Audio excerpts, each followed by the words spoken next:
여러분 안녕하십니까? 박상규입니다. 이 방송은 유튜브 KTV 뉴스에서도 실시간으로 보실 수 있습니다. 윤석열 대통령이 싱가포르를 거쳐 마지막 순방국인 라오스에 도착했습니다. 아세안 정상회의와 한일, 한일중, 동아시아 정상회의 등 다자 정상회의가 잇따라 열립니다. 싱가포르의 순방 성과 그리고 함께 자세히 전망해 보겠습니다. 우리나라가 3대 채권 지수인 세계 국채지수 편입에 3전 4기 끝에 성공했습니다. 74조 원에서 90조 원에 이르는 외자 유치 등 우리 경제에 불어올 훈풍을 집중 분석해 보겠습니다. 1,000원의 아침밥에 이어 100원의 아침밥까지 등장해 인기를 끌고 있습니다. 전국 186개 대학교 학생들이 큰 혜택을 보고 있는데요. 한편 중국이 비빔밥마저 자기네 성의 문화유산이라고 멋대로 왜곡하는 실태가 드러났습니다.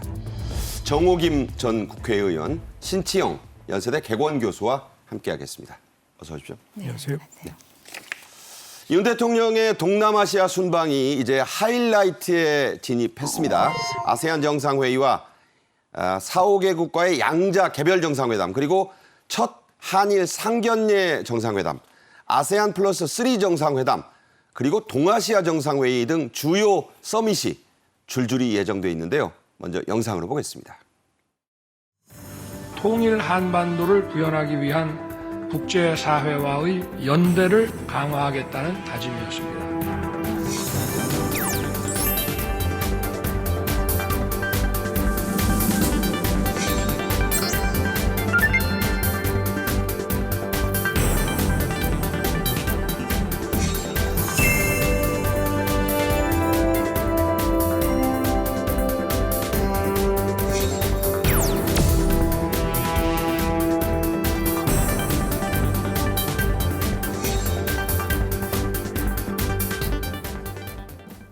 네, 윤 대통령은 이 시간 현재 라오스에서 아세안 정상회의에 참석하고 있습니다. 윤 대통령은 라오스로 떠나기 앞서 싱가포르의 유력 신문과 서면 인터뷰를 했는데요. 먼저 아세안의 안보와 방산 분야 협력을 특히 강조했죠. 네, 아세안의 그 멤버 국가 하나하나로 보면은 뭐 작은 나라도 있고 또 영토가 큰 나라도 있고 다양하지만 아세안이라는 이 집합체가 가지는 외교적 의미가 있습니다. 그래서 윤석열 대통령은 이 아세안과의 소통을 활성화하겠다. 그리고 연합훈련, 그다음에 방산협력을 심화하겠다라고 얘기했거든요. 그러니까 화두는 연합훈련과 방산협력이라고 보시면 될 것 같고요. 지금 뭐 아세안 플러스 3, 동아시아 정상회담 다양한 다자 협의를 하잖아요. 과거보다도 지금 아세안의 위상이 훨씬 강화되고 있습니다. 그러니까 힘을 합하는 그런 구도로 해가지고 또 아세안과 중국과의 관계라든지 또 아세안과 미국과의 관계를 볼 때 아세안이 그 특히 외교에 있어서 그리고 북한의 도발에 대한 그 아세안의 목소리가 나름대로 영향력이 있기 때문에 이 아세안과의 협력을 강화하고 또 그걸 위해서 한 아세안 FTA를 핵심 플랫폼으로 해가지고선 좀 더 포괄적인 전략 동반자 관계를 수립하겠다라는 것이 대통령의 전망입니다. 그리고 네. 목표입니다. 네, 지금 보시는 앞서 화면은 이제 라오스의 비엔티엔 국제공항에 밤중에 도착하는 윤 대통령 부부의 모습이었습니다. 아세안 정상회의가 열리고 있고 이 회의에서 포괄적 전략 동반자 관계 등이 합의되고 있다는 소식이 계속 들어오고 있는데 이 소식은 모아서 저희가 내일 이 시간에 자세히 전해드리겠습니다. 윤 대통령은 싱가포르의 이 유력신문과의 인터뷰에서 우리나라의 의료계획에 대해서도 특별한 언급을 좀 했죠? 네, 그렇습니다. 싱가포르를 대표하는 스트레이트 타임즈라고 있는데요. 사전에 서면 인터뷰를 했고 8일자 1사면에 기사가 실렸습니다.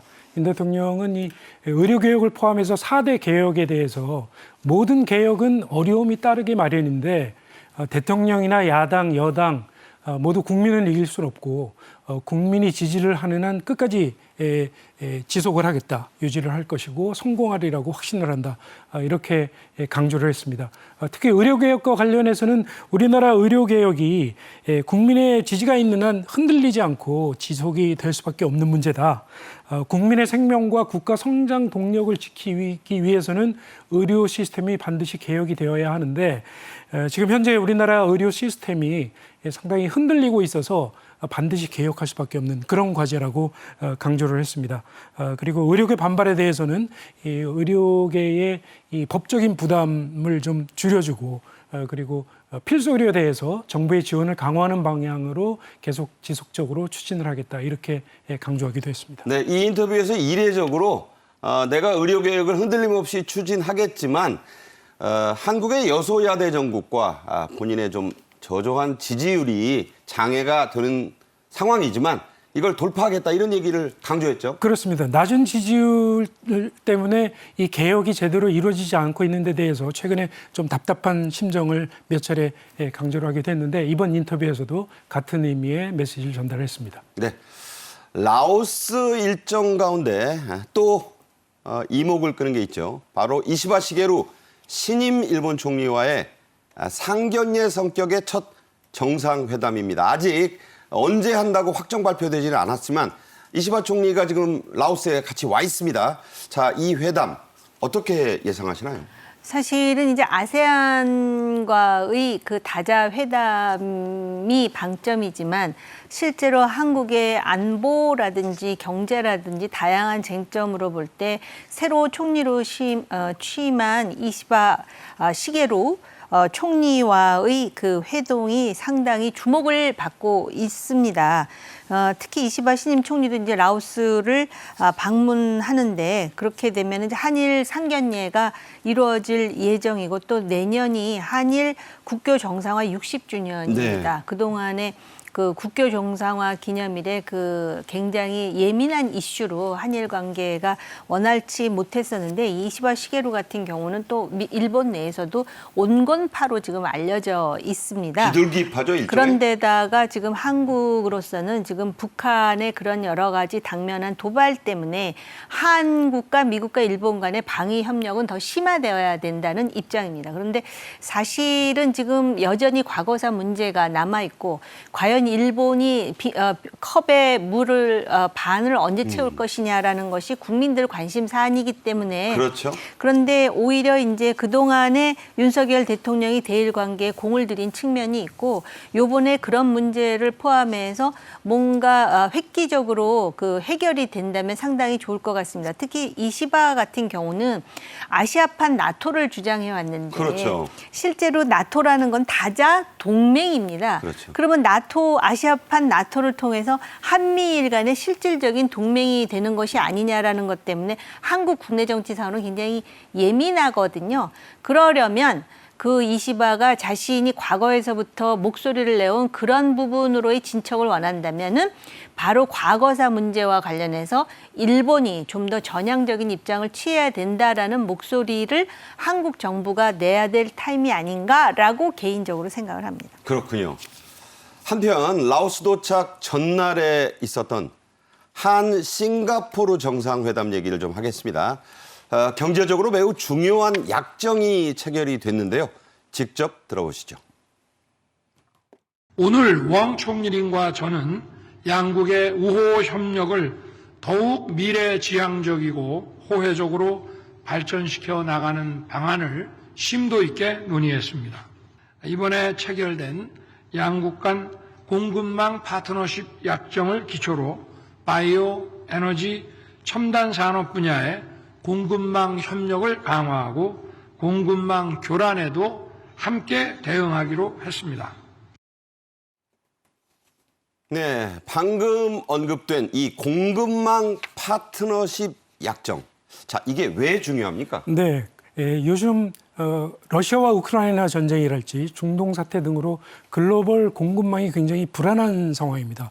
그런데 싱가포르나 우리나라 모두 자원을 전량 수입에 의존하고 있는 나라거든요. 그래서 이번 약정을 통해서 예를 들어서 글로벌 공급망이 불안한 상황이 현실화됐을 경우에 그거에 대한 정보를 공유를 하고 그리고 대체 공급처를 같이 찾는 데 협력을 하고 이렇게 협력을 하면 서로 도움을 주고 도움을 받을 수 있지 않겠느냐 이런 차원이고요. 그러니까 즉각 위기가 감지되면 한라인으로 우선 정보를 공유하고 그렇습니다. 닷새 안에 공동 대처한다. 그렇습니다.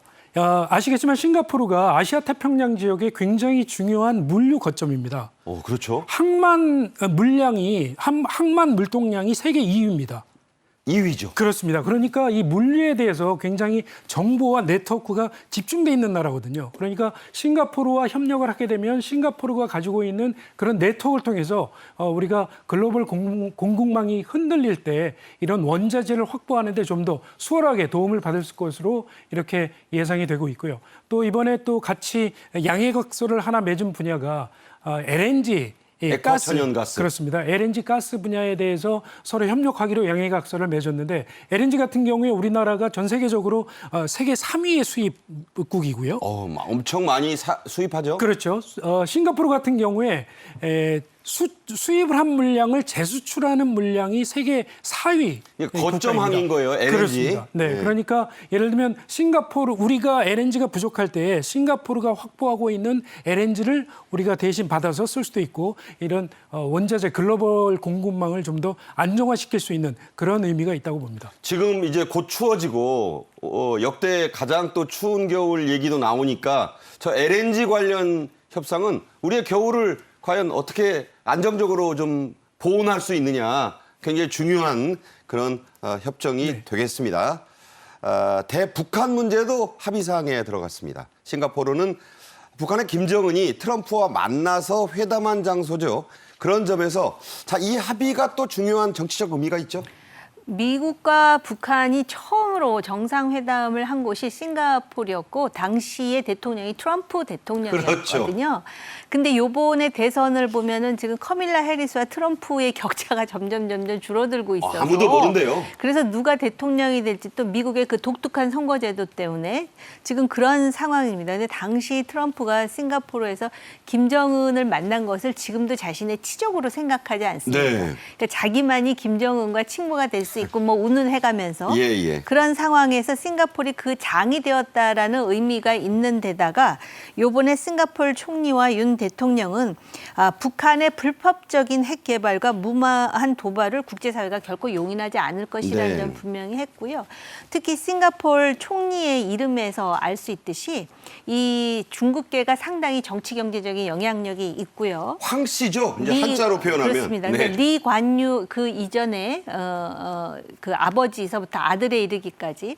그래서 싱가포르가 또 중국과의 관계라는 것이 있습니다. 그래서 요번에 바로 그 장소에서 북한의 핵이라든지 불법적인 도발 가능성에 대해서 못을 박았다는 점에서 중요한 의미가 있습니다. 네. 여러 번 말씀드렸지만 싱가포르는 미니국가, 도시국가입니다. 인구가 한 600만 명 정도 돼요. 그리고 크기는 부산과 진주 사이 그 정도 됩니다. 면적이. 서울 정도 됩니다. 자, 우리나라와 그런데 이런 싱가포르가 작년에 서로 오간 국민수 90만 명을 넘었습니다. 대단하죠. 52년 전에 맺어졌던 양국 간의 항공협정. 자, 이번에 고치기로 했죠? 네, 그렇습니다. 조금 전에 말씀드린 대로 싱가포르가 아시아 태평양 지역의 대표적인 물류 거점인데 창의공항도 여객이나 화물 처리 물량이 굉장히 많습니다. 그래서 창의공항 같은 경우에 최근 한 10년 동안 세계 1위의 공항으로 항상 이름을 올리는 그런 공항인데요. 네. 싱가포르 같은 경우에 작년에는 90만 명이 왔다 갔다 했는데 지금 이제 코로나 이전 수준의 여객이 회복이 되고 있지 않고 있지만 코로나 이전 2019년 같은 경우에 우리나라에서 싱가포르를 간 여객 수가 163만 명입니다. 오, 엄청나네요. 굉장히 많죠. 괌 같은 경우에 150만 명 정도 되니까 그 괌보다도 많은 그런 수치거든요. 그렇네요. 1972년에 싱가포르와 우리나라가 항공협정을 맺은 바 있는데 이렇게 화물이나 여객이 좀 더 자유롭게 오갈 수 있도록 그런 조항들을 만들어서 항공협정을 이번에 개정을 하기로 했고요. 그러니까 박정희 대통령 집권 때 만들어 놓은 거를 아직 안 고친 거예요. 그렇죠. 이제 조금 그런 조항, 여러 가지 조항들을 고치게 되면 아무래도 수출입 절차도 굉장히 완화가 될 수도 있고 출입국 절차도 완화가 될 수 있어서 좀 더 편하게 싱가포르를 왔다 갔다 할 수 있을 것으로 보입니다. 네, 요새 싱가포르 많이들 가시죠. 관광객이 아주 많고 볼거리도 많아서 그런 곳입니다.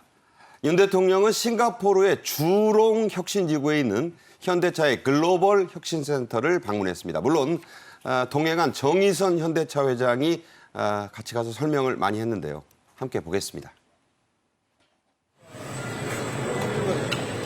이렇게 산책이니까 아시가 자유롭게 네, 여러분 박수 부탁드리겠습니다. 이곳에서 일하고 계신 여러분이 바로 자율제조 시대의 개척자입니다. AI가 우리 산업 전반에 융합되도록 적극 지원할 것입니다. 첨단 기술로 제조업 생산성을 높이고 대한민국 산업이 획기적으로 업그레이드하는데 정부가 강력히 뒷받침할 것입니다. 네, 방금 영상에서 보셨지만 윤 대통령과 정의선 회장 사이사이로 우리나라 직원 또 싱가포르 직원이 함께 서 있는 모습 또 함께 구호 외치는 모습 보셨을 거예요. 현대차가 저 현지 공장에서 생산한 전기차를 프란치스코 교황이 싱가포르를 방문했을 때 탔습니다. 지난해 준공된 이 글로벌 혁신센터. 자, 미래형 공장이라고 하는데 자, 그 이유가 뭡니까?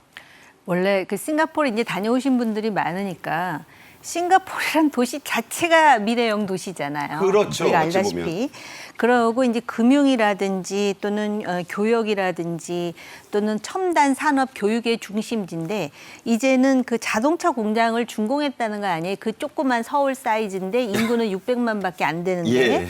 근데 그 공장이 우리가 생각하는 컨베이어 벨트식의 공장이 아니라 미래형 셀 중심으로 하는 공장이라는 거예요. 그래서 AI하고 로봇이 운영합니다. 그렇습니다. 그러니까는 지금 AI와 로봇이 제조하는 거예요. 사람이 들어가서 제조하는 게 아니라. 대단한 거죠. 그런 네. 다음에 우리는 뭐 어떤 차종이다. 예를 든다면 제네시스다 하면 제네시스만 쭉 만들어져 나오는 것이 아니라 저 사적 보행 그러니까 로봇이 지금 인사도 합니다. 네. 다품종 소량 생산으로 셀을 만들어서 그 소비자의 기호와 구미와 수요에 맞게 그렇게 생산할 수 있는 체계를 갖췄다라는 점이고요. 그러니까 아까 말씀드렸듯이 공정만 자율 제조일 뿐만 아니라 연구 중심으로 운영된다라는 것입니다. 그리고 디지털화 되어 있고요. 근데 이게 이제 현대가 들어갔다라는 것 아니겠습니까? 그렇죠. 그러니까 주로 사람보다는 AI와 로봇이 융합된 셀을 중심으로 해가지고선 제조를 하는 그리고 소량 생산을 하는 그런 공장을 지금 싱가포르에 만들었다라는 것. 오히려 제가 볼 때는 싱가포르가 한국의 현대 자동차에 지금 감사해야 될 상황이 아닌가. 네, 아주 그런 융숭하게 생각이 듭니다. 네, 정의선 회장뿐만 아니라 윤 대통령이 환영을 받았다고 합니다. 네. 윤 대통령은 라오스로 떠나기 직전에 싱가포르 렉처, 영어로 이 강연이란 뜻이죠. 연단에 섰습니다. 그 내용의 일부 들어보겠습니다. 자유롭고 열린 통일 한반도가 실현된다면 이는 자유의 가치를 크게 확장하는 역사적 쾌거가 될 것입니다. 국제사회와 함께 자유롭고 열린 통일 한반도의 실현을 위해 더욱 노력하겠습니다. 8.15 통일 독트린을 지지해 주신 싱가포르와 여러 아세안 국가들에게 감사드리며 앞으로도 많은 관심과 성원을 부탁드리겠습니다. 뭐 싱가포르에서 하는 공연이라서 싱가포르 렉처가 아닙니다. 세계적으로 권위가 있고 널리 알려진 그런 강연인데 좀 소개 부탁드립니다. 네, 그렇습니다. 싱가포르 렉처가요.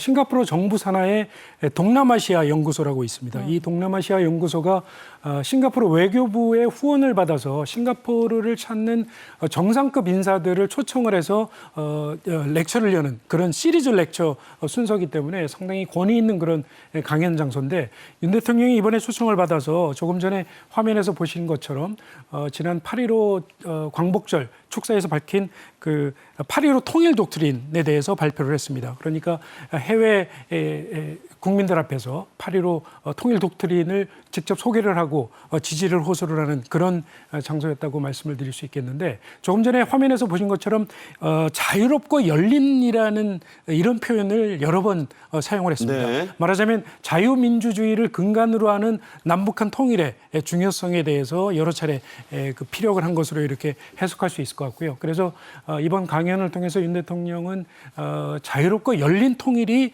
실현이 된다고 하면 자유민주주의 기치의 승리가 될 것이고, 그리고 폭압으로 고통을 받고 있는 2,600만 북한 국민에게 상당히 큰 선물이 될 것이다.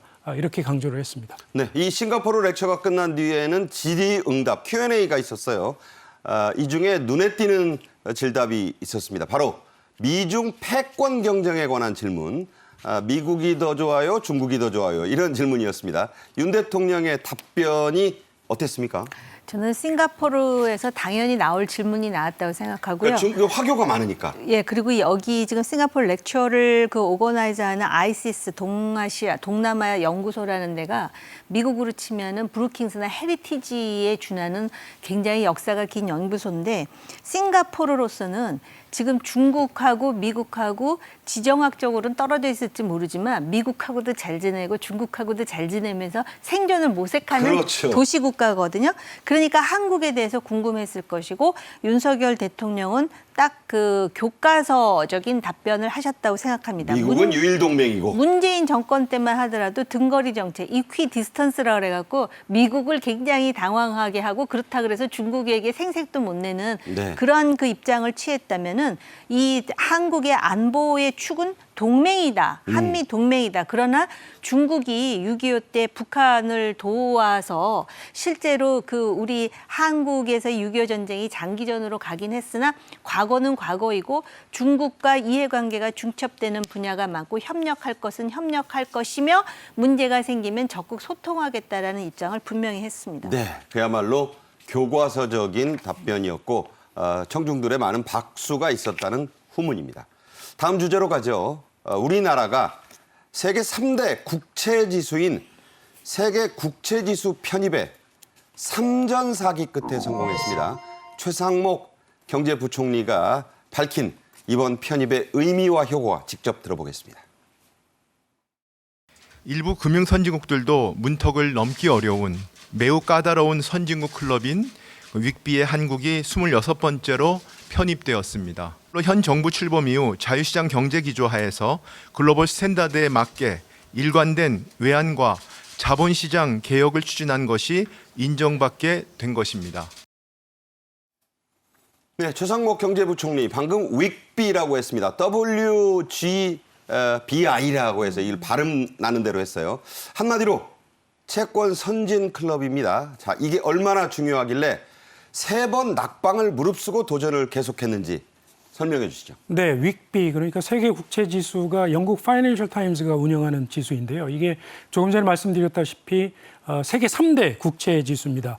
블룸버그가 운영을 하는 지수가 있고요. 글로벌 국채 지수라고 있고, 그리고 JP 모건이 운영을 하는 개도국 지수, 국채 지수가 있습니다. 그것에 이어 3번째. 세 번째인데 사실은 이 중에서 제일 중요한 지수가 이 윅비입니다. 아, 근데 1위다. 그렇습니다. 윅비 같은 경우에 지금 현재 25개국의 국채가 편입이 되어 있는데 영국, 미국, 일본, 세계 모든 선진국들이 이 지수에 편입이 되어 있거든요. 네. 그러니까 사실은 세계 10위 정도에 오르내리는 저희 한국으로서는 진작에 가입이 됐어야 되는 지수죠. 왜 3번 떨어졌을까 네, 이런 싶은. 불안한 지배구조랄지 할지 여러 가지 이유 때문에 아직 편입돼 있지 않았었는데 이 2022년 9월 달에 우리나라를 후보국 리스트에 올렸었죠. 그리고 나서 그동안 3차례 떨어졌는데 이번에 4번 만에 편입이 된 것이고요. 그야말로 삼전 사기. 그렇습니다. 네. 전 세계적으로 이 국채에 투자하는 펀드가 굉장히 많은데요. 그 펀드들은 이 지금 말씀드리는 이 윅비 이런 지수를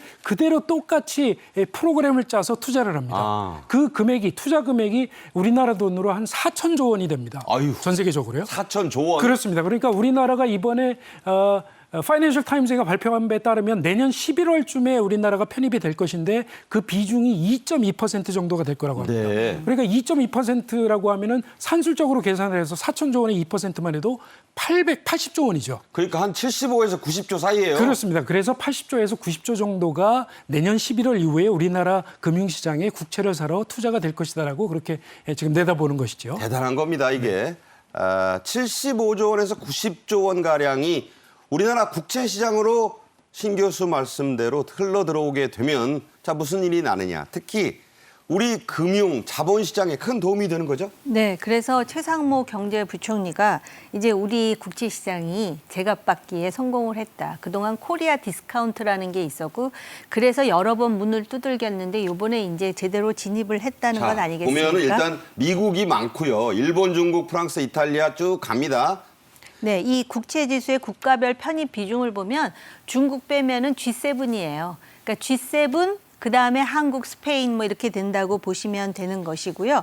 그다음에 이렇게 되면은 지금 교수님 말씀하셨듯이 전체의 그 세계 국채 지수 비중 중에 2.2% 정도가 되거든요. 이게 바로 정부의 내년도 국고채 순발행 규모와 얼추 비슷한 수준이라고. 그러네요. 굉장히 많은 수준이죠. 이제 이렇게 해서 편입이 되면은 우리나라의 국채 이자 비용이 절감이 됩니다. 그렇죠. 그렇게 되면은 또 낙수 효과도 있어서 국채뿐만 아니라 회사채 시장에서도 긍정적인 효과를 기대할 수 있다라는 거예요. 그렇게 되면은 아무래도 이제 그 원 달러 환율 안정에도 도움이 되겠죠. 그래서 요번에 이것은 상당히 중요하고 의미 있는 쾌거라고 볼 수가 있습니다. 네, 말씀하신 대로 그 효과가 채권 가격이 오르게 된다. 제값받기를 하게 된다. 기업 자금을 조달하는 비용이 획기적으로 줄어든다. 그리고 외환 시장을 안정시키는 그런 효과가 발생한다. 제발 그렇게 되기를 좀 바랍니다. 그래서 대통령실도 이번 편입이 우리 경제에 대한 국제사회의 평가가 제대로 된 것, 높은 평가가 이제 보상받은 것이다. 이런 의미를 부여했죠? 네, 그렇습니다. 말씀드린 대로 이번 윅비 편입이 된 거는 상당히 반가운 그런 뉴스가 될 것이고요. 대통령실 입장에서도 상당히 반가운 뉴스가 될 겁니다. 언론하고의 인터뷰에서 그런 점을 상당히 강조를 했고요. 결국 우리나라 국채 시장이 선진국 국채로 인정받았다는 의미이고 그동안 정부가 우리 대외 신인도를 높이기 위해서 상당히 노력해왔는데 그것을 인정받은 것으로 이렇게 평가를 할 수 있다고 이런 얘기를 했습니다. 우리나라가 이 윅비에 이번에 편입이 된 것은 결국 국채 시장이 상당히 안정화되는 그런 그 결과를 가져올 것이고요. 무엇보다도 조금 전에 정 의원님 말씀하셨지만 우리나라 환율이 굉장히 안정되는 효과가 같이 있을 겁니다. 환율 안정은 이거에 더 부수적으로 따라온 효과지만 사실은 국채 시장이 안정되는 것보다 훨씬 더 중요한 효과라고 볼 수 있을 것 같습니다. 미국 국채를 중국이 틀어쥐고 있어서 미국이 중국을 어떻게 하지 못하는 거잖아요. 그렇습니다. 네. 국채 시장은 대단히 중요한 내셔널 트레저리라고 하지 않습니까? 그런 효과가 있습니다. 자, 오늘의 마지막 주제로 가죠. 한국인은 뭐 아무리 빵을 많이 먹어도 무슨 힘일까요? 밥심입니다. 정부와 지자체 그리고 각 대학들이 힘을 합쳐서 2017년에 시작을 했죠. 이게 바로 1,000원의 아침밥입니다. 이제는 190개 가깝게 확산이 됐습니다. 하지만 1,000원짜리 한 장으로 한 끼 식사를 꾸리기는 사실상 좀 벅찬 감이 있죠? 네, 186개 대학에서 지금 시행을 하고 있는데요. 이런 겁니다. 그러니까 예를 들면 그 대학의 아침 식사가 판매가 되고 있는데 아침 식사가 5,000원이면 그러면 농식품부에서 작년까지는 1,000원을 지원을 했는데 네. 올해부터는 2,000원으로 올랐고요. 100% 올린 거예요? 그렇습니다. 그래서 농식품부가 2,000원을 지원을 하고 그다음에 또 지자체가 또 지원을 해줍니다. 지자체가 1,000원을 지원을 하고 또 이제 대학에서 1,000원 1,000원을 지원을 하고 네. 그러면 4,000원이 싸지니까 학생들은 1,000원에 밥을 사 먹을 수 있게 이렇게 해주는 거거든요. 요즘 어디 가서 1,000원으로 밥을 먹습니까? 그렇습니다. 그러니까 지금 이게 그동안은 사실은 법적인 근거가 없었는데 올해 국회에서 고등교육법 개정안을 통과를 시켰는데 그 고등교육법 개정안에 이 1,000원 아침밥 지원 근거 조항이 실려서 상당히 앞으로 좀 더 활성화될 수 있지 않을까 이렇게 기대를 해봅니다. 그러니까 여야가 모처럼 적어도 젊은이들 밥 먹는 돈을 해서는 우리가 정쟁하지 말자. 그렇죠. 좀 이런 모델이 좀 확산돼야 되겠다는 생각을 해요. 순천향대에서는요. 100원의 아침밥이 나왔습니다. 요즘 100원짜리 동전 저 본지 오래됐습니다. 자, 이게 어떻게 가능하죠? 일단 그 특산물 아산 맑은 쌀을 활용했다고 합니다. 다시 말씀드리면은 고품질의 그 충남에서 나오는 쌀을 값싸게 이제 그 지원을 받는 것이죠. 거의 뭐 무료에 가깝네요. 그러니까 차라리 그냥 밥을 주겠다고 하는 게 낫지 않을까. 100원의 아침밥이라는 건 굉장히 상징적인 상징적 의미가 의미. 있는 것 같아요. 그래서 순천향대에서 2012년에 1,000원의 아침밥을 시작했는데 이번에는 아주 파격적으로 100원의 아침밥을 시작한다. 공짜로 주면요. 네. 또 약간 도덕적 해이도 있어요. 뭐 그렇게는 하나 아무래도 아침에 청년들이 이 밥을 먹는 게 굉장히 영양학적으로도 그렇고 뇌의 건강과 활성화를 위해서도 중요하다. 그렇죠. 그런 의미에서 아마 그 좋은 차원으로 100원의 아침밥을 만들었고 또 값싸고 질 좋은 쌀이 공급이 되다 보니까 지원이 되다 보니까 이제 가능하다. 근데 1,000원의 아침밥에도 많은 지원이 있었잖아요. 네. 그러니까 100원의 아침밥도 사실은 거의 지원으로 가능하다 이렇게 보면 될 것 네. 같습니다. 자, 앞서도 잠깐 말씀드렸지만 요즘 같은 고물가 시대에 어떻게 달랑 1,000원으로 또 혹은 100원으로 아침 한 끼를 제공하나 그렇게 생각하는 분들이 많으실 걸로 압니다. 저도 처음에는 그랬어요.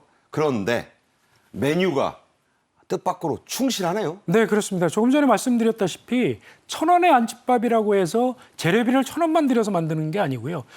정부나 지자체가 지원을 해서 그렇게 싼 값에 아침을 먹을 수 있도록 해주는 것이거든요. 자, 1,000원의 아침밥 보십시오. 화면에 자, 나오시는 거. 저거요. 일반 식당에 가서 제가 아무리 살펴봤는데 5,000원짜리 이하로 먹기 쉽지 않습니다. 그렇죠. 떡만둣국으로 보이는데요. 이렇게 소시지 샐러드. 보이죠? 네. 콩 옥수수 보입니다. 네. 네, 이렇게 다양한 식재료를 통해서 바나나도 아주 있어요. 괜찮은 품질의 그런 아침밥을 먹을 수 있도록 해주는 것이거든요. 그래서 농식품부가 이 1,000원의 아침밥을 운영을 하고 있는 대학교의 대학생 5,700명을 대상으로 작년에 설문조사를 한번 실시를 했더니 네. 90%가 만족을 하고 있고 앞으로 계속 먹겠다 이런 뜻을 밝혔습니다. 90% 건강한 식습관에 도움된다. 네. 젊은 친구들 보면 아침 안 먹는 게 뭐 대세인 것처럼 얘기하는데 그랬더니 기운도 없고 머리도 자고 이게 탄수화물은 머리를 돌리는 거거든요. 그렇죠. 아침에 공부를 하기 위해서는 당연히 머리가 맑아져야 될 것이고 이 에너지원으로 돼서 이 힘으로 공부를 하는 거 아니겠습니까? 그러니까 아침을 먹어보니까 공부도 잘 된다는 걸 상당히 느꼈을 것이라고 봅니다. 그러니까 이 대학생들이 아침을 먹는 습관을 갖다 보면 조금 전에 말씀하신 것처럼 건강도 좋아질 것이고 공부도 잘 될 것이고 여러 가지 부수적인 효과가 있지 않을까 싶습니다. 네. 우리 아들 객지에서 밥 제대로 먹나? 뭐 밥은 먹고 다니냐? 이게 이 유명한 대사잖아요. 부모님들 입장에서도 저렇게 되면 우리 아들 절대로 밥은 굶고 다니지 않겠다. 딸도 있습니다. 아들, 딸 같이 얘기해야죠. 사실 1,000원의 아침밥이나 100원의 아침밥은 정부의 전폭적인 지원 없이는 불가능한 것으로 드러났습니다. 경남 도민일보 기자가 1,000원의 아침밥 메뉴를 그대로 자기가 사서 꾸며보니 돈이 훨씬 더 들었다고요?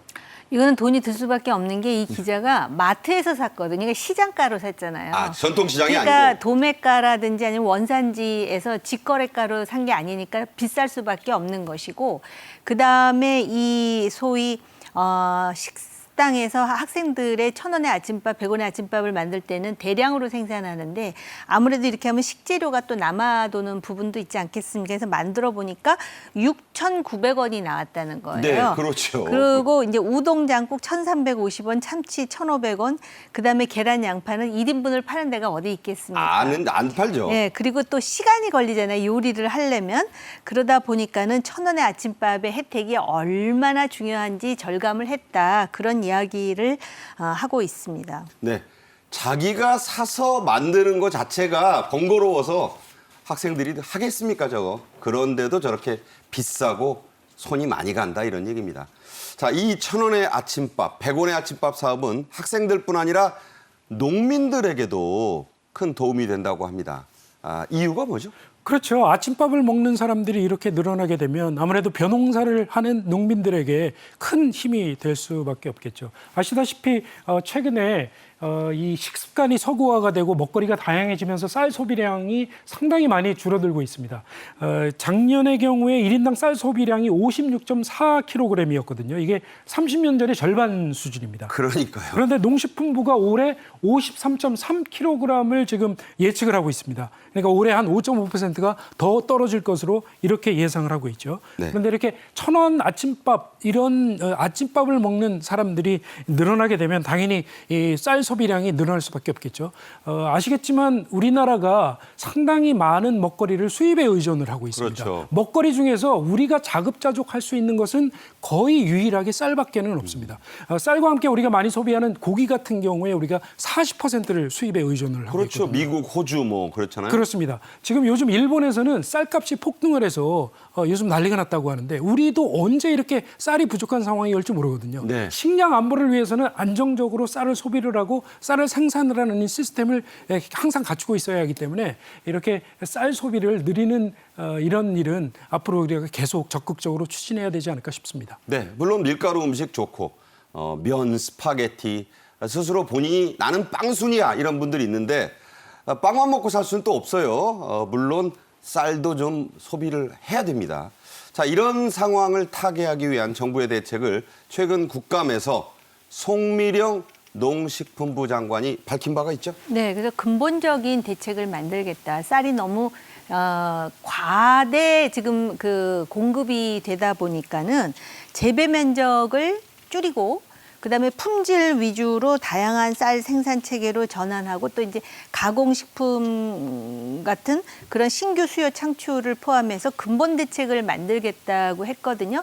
그런데 쌀과 관련해서 대안이라든지 문제점은 아마 관료들이나 장관보다도 현장에 있는 그 농업인들이 더 잘 알지 않겠습니까? 네.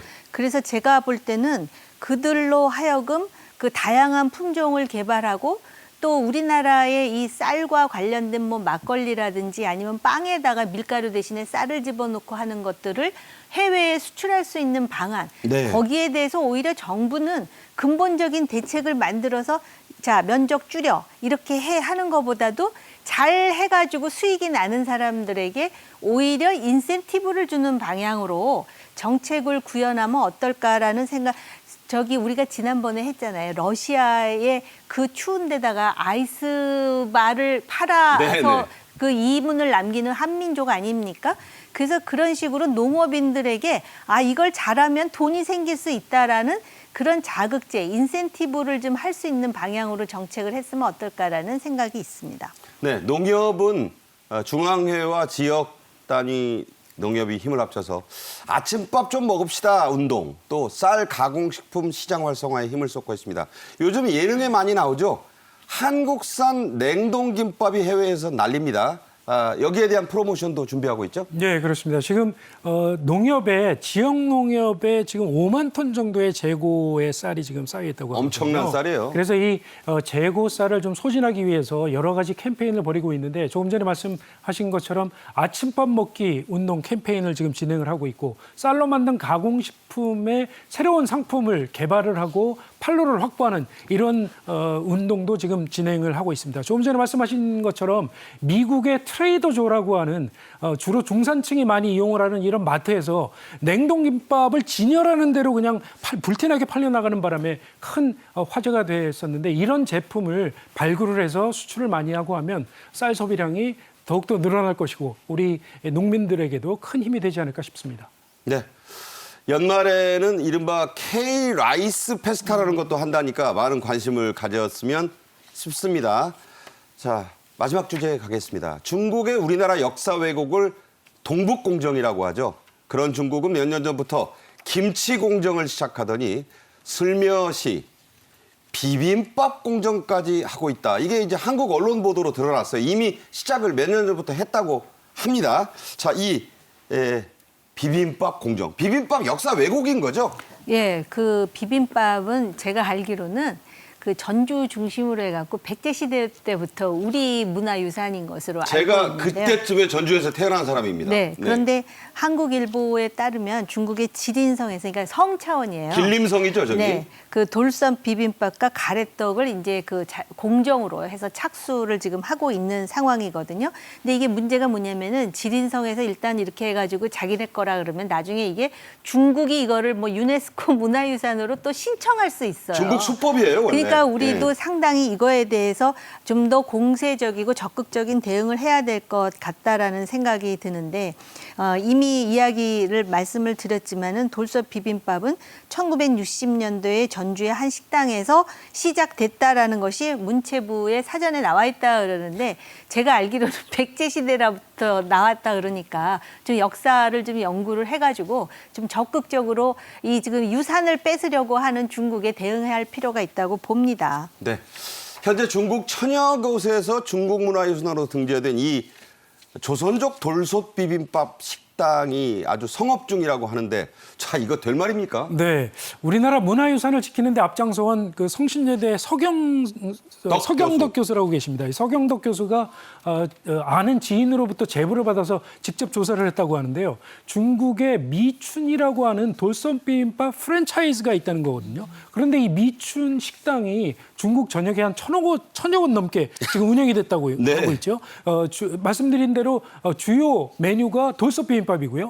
심지어는 이 돌솥 비빔밥을 한복을 입은 중국인이 돌솥 비빔밥을 들고 선전을 하는 이런 광고판을 가게 앞에다 세워놓고 대대적으로 홍보를 하고 있다고 합니다. 배우 장백지 닮았네요. 네, 그래서 이 한복도 중국 것이라고 뭐 그렇게 중국 공정을 펼치고 있어서 다 자기네 우리가 겁니다. 아연실색하기도 했는데 이런 상황이 지금 현재 중국에서 상당히 실질적으로 벌어지고 있는 일이라고 합니다.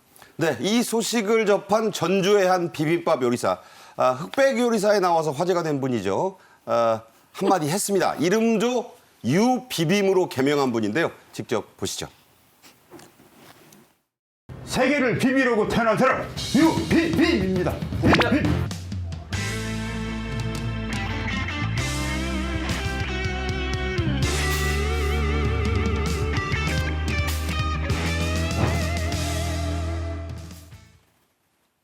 네, 유비빔 씨의 이 일가를 중국인들에게, 특히 비빔밥 공정을 슬며시하고 있는 중국 정부, 그 지린성 관리들, 뭐 중앙정부 관리들에게 보여줘라, 이런 목소리 커지고 있죠. 네, 그렇습니다. 유비빔 씨가 얼마 전에 넷플릭스에서 방송된 흑백 요리사에 나와서 굉장히 유명세를 타고 있는데요. 골룡포 입고 나왔어요. 네, 골룡포 입고 나와서 그 화면에서 비빔밥을 만들고 심사를 하러 온 백종원 씨에게 직접 노래를 부르면서 비빔밥을 비비도록 하는 그런 장면이 있어서 상당히 화제가 됐습니다. 이 유비빔 씨가 원래는 이 드럼을 치는 게 꿈이었다고 하는데요. 20대 중반까지 밤새 드럼을 연습을 했는데 잘 안 풀려서 결국은 뭐 포장마차도 하고 식당도 하고 과일 가게도 하고 이러다가 결국은 이제 비빔밥에 빠져서 비빔밥 요리사가 됐다고 하는 것이거든요. 그래서 이 유비빔 씨가 나오는 그런 글에 유튜브 영상이랄지 이 블로그 글에 그런 댓글이 많이 달리고 있다고 합니다.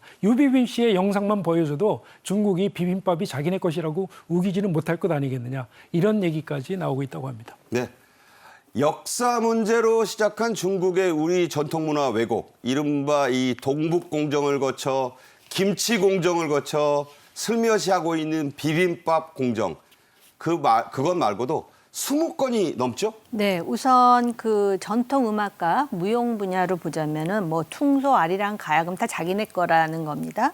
또 판소리에 이르기까지, 또 전통 놀이와 기회와 관련해서는 널뛰기, 그네뛰기, 씨름, 윷놀이, 그다음에 김치 제작 말씀하셨듯이. 자, 보면요.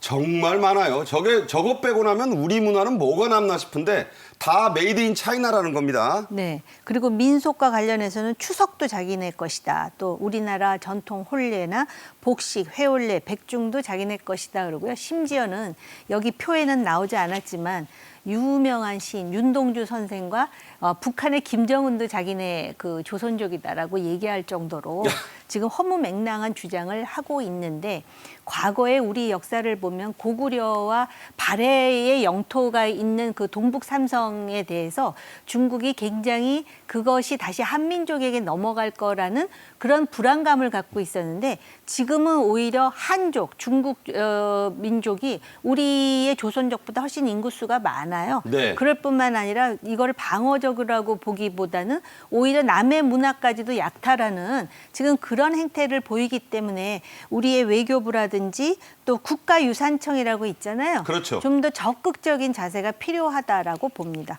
네.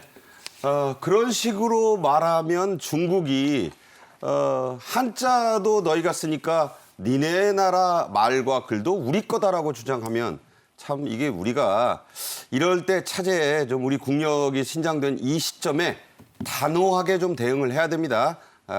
물에 물 탄 듯 술에 술 탄 듯 넘어가서는 안 될 것이라고 봅니다. 지금까지 정호김 전 국회의원, 신치영 교수와 함께했습니다. 고맙습니다. 감사합니다. 네. 오늘부터 크리스마스까지는 주중에는 공휴일이 없습니다. 내수준작을 위한 휴일도 좋았지만 이제는 신발은 좀 조이시고 어려운 경제를 위해 모두 열심히 뛰었으면 좋겠습니다. 올해는요, 오늘로 꼭 83일 남았습니다. 길다면 길고 짧다면 짧은 이 시간 알차게 보내야겠죠?